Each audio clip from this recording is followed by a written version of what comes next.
এরপরে 1947-এ একটি নতুন রাষ্ট্র পাওয়ার পর 24 বছর পর্যন্ত যারা জুলুম এবং বৈষম্যের বিরুদ্ধে লড়াই করেছে, সর্বশেষ 1971 সালে মহান মুক্তিযুদ্ধের মধ্য দিয়ে বাংলাদেশকে একটি বৈষম্যহীন স্বাধীন রাষ্ট্রের গোড়াপত্তন করার জন্য তারা একটি পরিবেশ তৈরি করে দিয়েছে।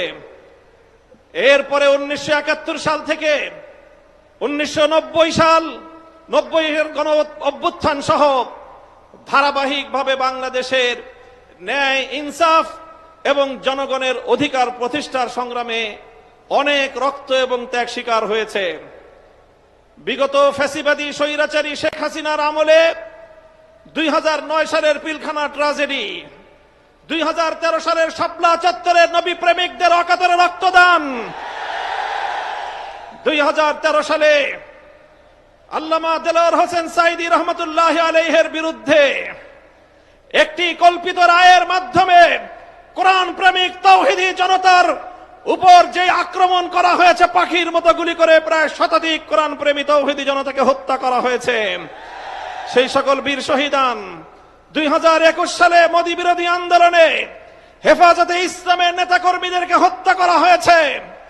2024 সালের জুলাই বিপ্লবে 1,500 বাংলার তামাল সন্তানদেরকে গুলি করে পরিকল্পিতভাবে হত্যা করা হয়েছে। রক্তের সাগর পাড়ি দিয়ে 36শে জুলাই, 5ই আগস্ট 24 সালে বাংলাদেশ নতুন ভাবে মুক্তি এবং স্বাধীনতা লাভ করেছে।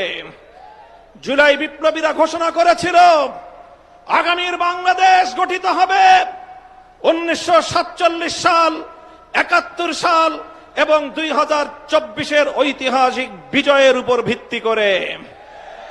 তাই আজ যারা মনে করেন কেন আজকে বাংলাদেশের আলেম সমাজ, কেন আজকে বাংলাদেশের ইসলামপন্থীরা, কেন আজকে বাংলাদেশ খেলাফত মজলিস জুলাই বিপ্লবের পক্ষে এভাবে মাথায় কাফনের কাপড় বেঁধে রাজপথে নামতে চায়, যাদের মনে দ্বিধা সংশয় রয়েছে, আমি তাদেরকে বলতে চাই, আমরা জুলাই বিপ্লবের আকাঙ্ক্ষা জন্যই বাস্তবায়ন করতে চাই।